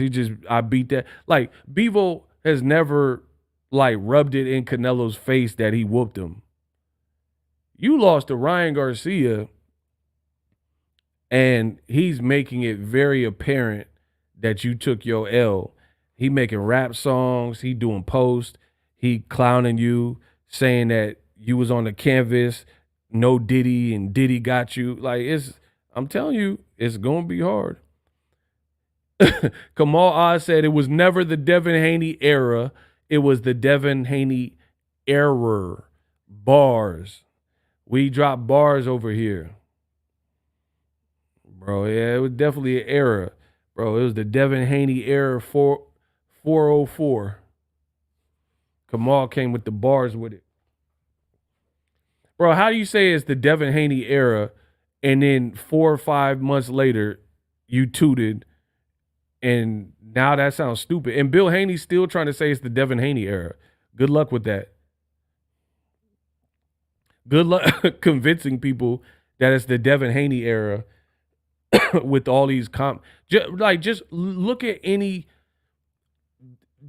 anybody posting about, like, the Devin Haney lawsuit on Instagram. Just read the comments.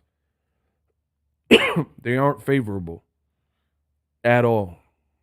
They are not favorable. Devin is getting dragged bad. Bill Haney's videos, like when he do the videos on social media, they seem deflated. They don't have the same umph that they had before Devin fought Ryan. Do you remember that? Like, because remember Bill Haney, like, hold on, even the Haneyacks, bro, the Haneyacks aren't, remember Bill Haney would do a video and he'd be like, Ryan, why you got the shea butter, Ryan? And people was making videos about the video. Now when he doing all this lawsuit and making videos and 48, I don't even really see people posting it like that.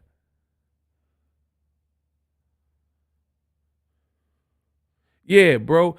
Bill was like, when he was like, tank, bro, Mayweather. That Mayweather is over, tank.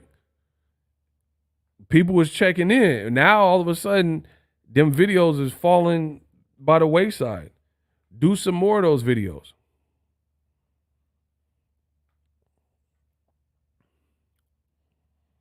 I'm telling you, it's looking bad. Nah, they'll block you on other channels for speaking against Lord Haney. I mean, but this is what the public is saying. You gonna block everybody? All right, enjoy that. Block everybody that exists, because that's what I'm seeing. Don't make me pull it up. I'll pull up random, because it was on World Star. Go look at World Star comments. You won't find one positive comment really. Or it's a sea of negative comments, and you might find an okay one. I'm telling you, it's bad out here. And it's only going to get worse the more this behavior persists. Like Bill Haney talking street stuff, Oakland and 50-0 in the streets, and I'm still in the streets, Floyd Mayweather. But then you're talking about suing is part of the business. Writing up paperwork and suing people is part of the business. And you don't duck. He literally said this. We don't duck rematches and we don't duck lawsuits. Who says that? Name a street dude that you ever heard say that. Say they don't duck lawsuits. Even if a street dude was in a lawsuit, who brags about it? You know what I'm saying? Like, who like glorifies, hey, we will sue you now. I don't know. That sounds weird to me. Bro, I don't know. I know street dudes. I know gutter dudes and people from the trenches. And I don't know no one that really glorifies, like, I mean, I guess if you feel you have to take legal action, you feel you have to take legal action. But to do not only that, but to like, man, we will sue you. Then you say you 50-0 in the streets and all right. And then I don't even like, why are we talking street talk when it comes to boxing anyway? Like, street talk didn't save Devin on April 20th. It was a sanctioned fight with a ref, judges. The street talk don't really have nothing to do with boxing.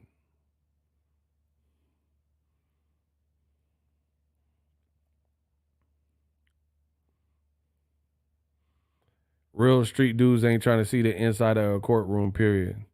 Yeah, I mean, I don't know. I don't know many people that like love to be in that situation. But it's not even just a lawsuit. It's like they're not looking at the lawsuit.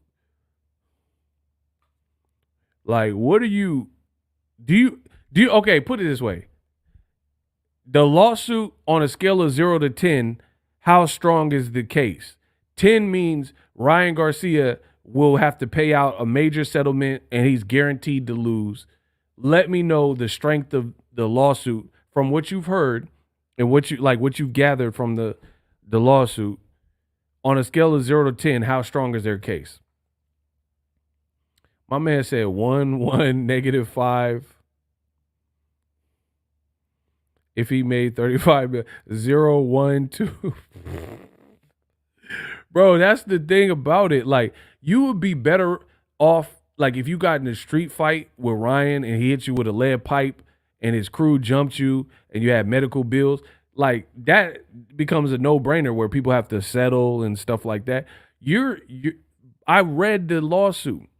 You're trying to suggest much of what you suggested to the commission, but it's in a civil case. You're saying stuff like Ryan knew he was cheating. How do you prove that? How? Like, tell me. Play Johnny Cochran.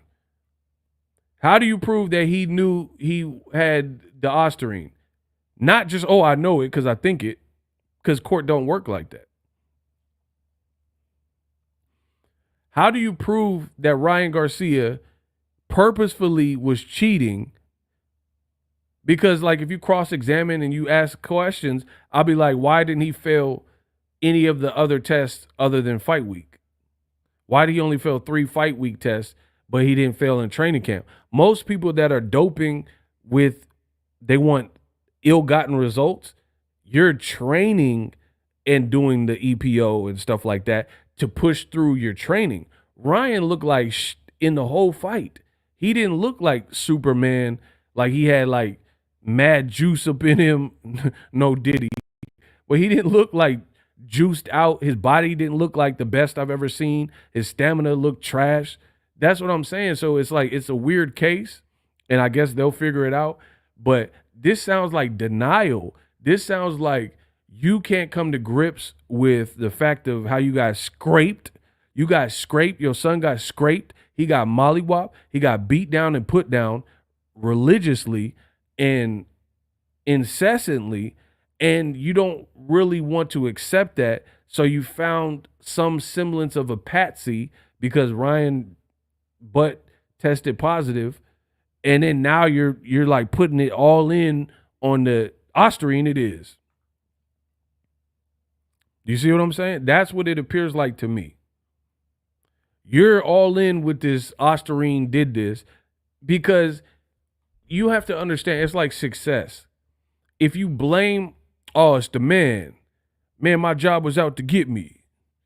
You know, they was hating. They wanted to promote her more than they wanted to promote me. You know, it's the government. If you have all these like people that you lay and place blame on,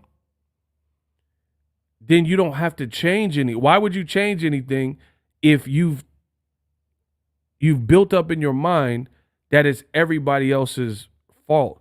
Man, but Puff Daddy is Diddy.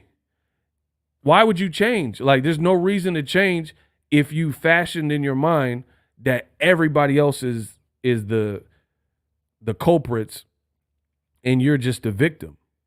So what happens is people don't want to have them tough conversations. So instead, they'll create an enemy, they'll create a villain, and they'll go all in on the villain. Man, my job, the government, the man, they trying to suppress me. And the reality is sometimes that's not the truth. Sometimes you just weren't a good employee.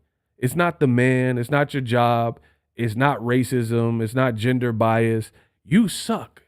You're inconsistent. You used to come late. You don't do a good job. You are overpaid for not doing a good job. You know, sometimes the answer lies within. And I feel like accountability is huge. And there's a lot of people that refuse because the truth hurts. Everybody's heard the saying, the truth hurts. And to hold yourself accountable, say, I haven't reached my goals because of me. My bank account is pitiful because of me. I'm foreclosed on my house. I'm past due in my bills because of me. It's easier to just blame that roommate. And like, I get it. Maybe your roommate aided in that, but your roommate is not responsible for you not having a rainy day fund.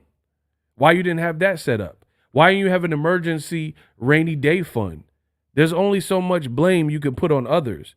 You can say, oh, my roommate, you know, she left me hanging and moved out and it's all her fault or all his fault. Or we broke up, it's all their fault. That might be a part of it, but the other part of it, you've been spending crazy.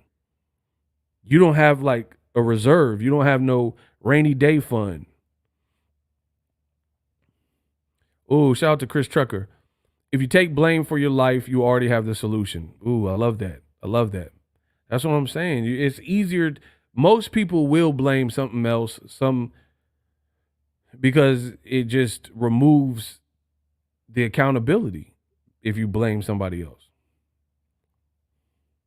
Like YouTubers do it all the time. Oh man, YouTube's out to get me. It's the algorithm.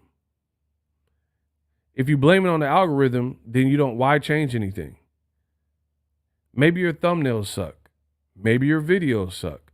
Maybe they're too long. Maybe they're too short. Maybe you need to become a better speaker and you're stuttering and stammering through. Maybe you're lying. That's what happens in boxing a lot. You got content creators who lie and clickbait, and then their numbers go down, and they be like, why are my numbers going down? Why is my retention down? Because you suck and you're lying to your audience. But it's easier to just say, man, dag nabbit, it's the YouTube algorithm. YouTube is hating. YouTube don't want to see me shine. Maybe it's your consistency. That's what I'm saying. There's other reasons. That's the same thing with Devin Haney, bro. Osterine is not the sole reason. I stand by this. It's like Men's Warehouse. I guarantee it. Osterine is not the sole reason Devin Haney lost. Period. I firmly believe that. Like Michael told us, Look at the man in the mirror. Absolutely. Bro, I don't care what none if like you guys can say whatever. Oh, you support cheating. I don't care about none of that. If you feel I'm a cheater, I don't even do drugs. I don't drink, I don't do drugs. So if you think I'm a cheater and I support cheating, Merry Christmas. Have a nice day.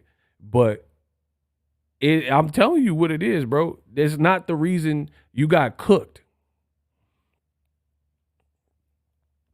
Like, if a crackhead came up to me and beat my ass, right?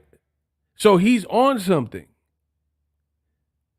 So if a crackhead ran up on me and he's just and he beat me down, I'd just be like, oh, it's because he was on the crack. I got these cheeseburgers, man. Please, man. Because he on crack. But what if I beat out the crackhead? He was on something, but he still got, which is what would happen if a crackhead ran up on me. Bro, I'm not losing to no crackhead. Dead homies. I promise you. I am not losing to no, I don't know about like if you on PCP or something, but I'm not losing to Pookie, to the standard crackhead. If you just on regular crack, like if you on some extra, like that's making you stronger or something, all right, maybe I could lose. I don't know. Like you on fentanyl or like PCP, but if it's just regular crack, bro, you gonna get cracked. You gonna be on the real crack because I'm finna be, bro, I'm finna be like trying to, like Mike Tyson, So again, the crackhead's on something, so I have a built-in excuse. Man, ego got beat up because the crackhead. But not everyone's losing to that crackhead. You can't beat that crackhead. Like, crack is not giving you no mythical Samson powers to the point where you can just walk through anything. Bro, I promise you, I'm trying to off the crackhead, bro. Just trying to Deontay Wilder. Oh my God. To the day. Bro, I'm finna try to crack you. To this day, I'm finna try to hit you with that ooh-wop.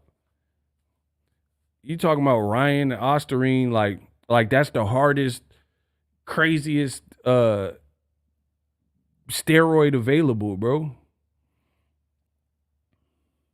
It's a SARM.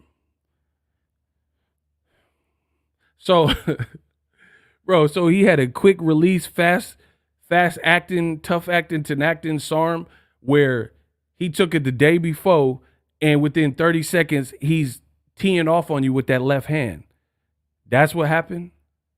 Bro, he had the quick release gel capsules of Osterine because Devin was hurt in the first minute. Bro, he zapped him in the first minute.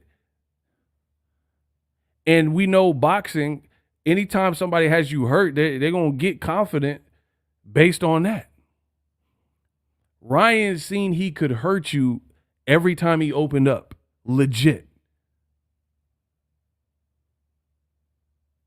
Devin was putting his whole might. He jumped into the punch like he Mike Tyson. And then Ryan was like, all right, come on. And he just kept whipping that left hook on you. That's literally, Ryan was spamming the left hook button, and Devin had no answers.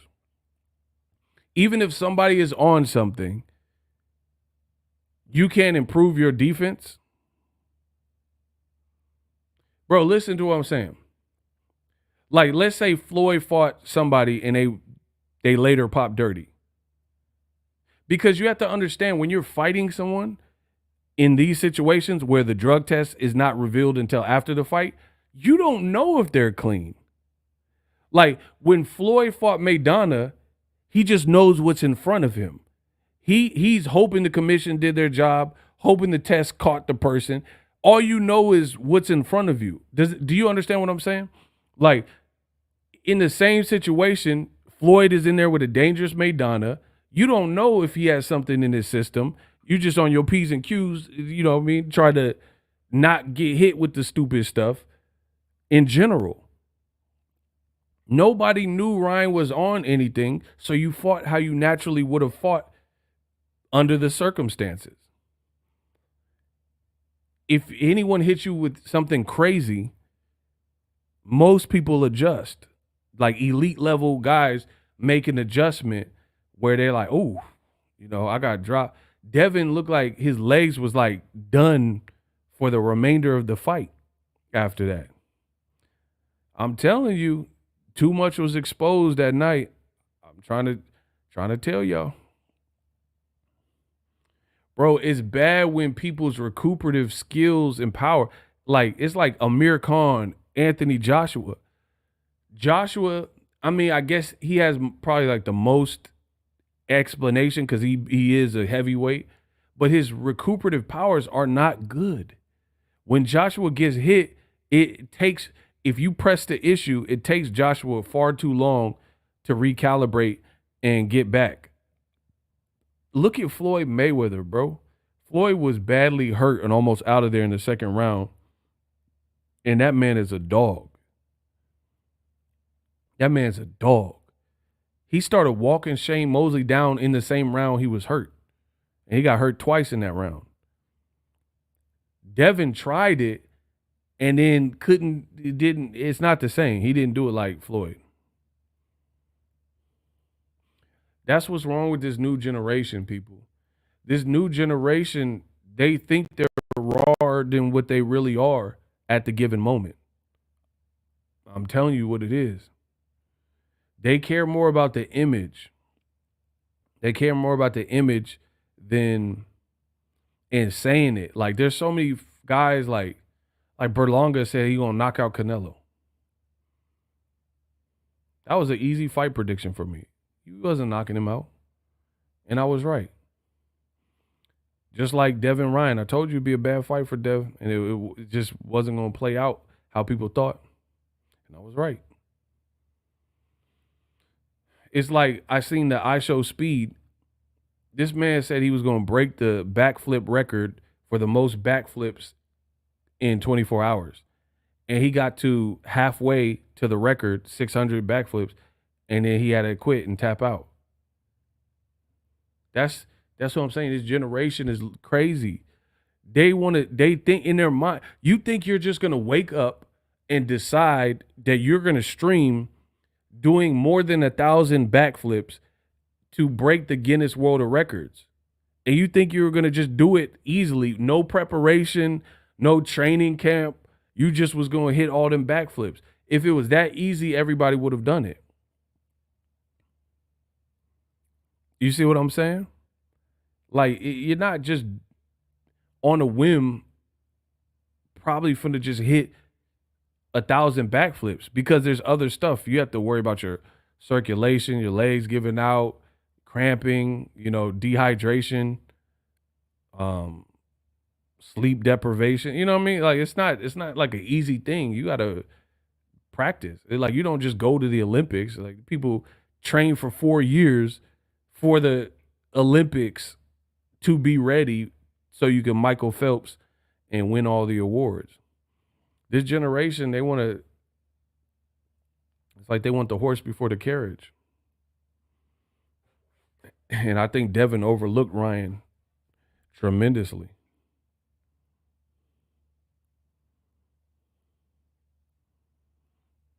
And he paid dearly. Hey, anyway, I'm going to holler at y'all.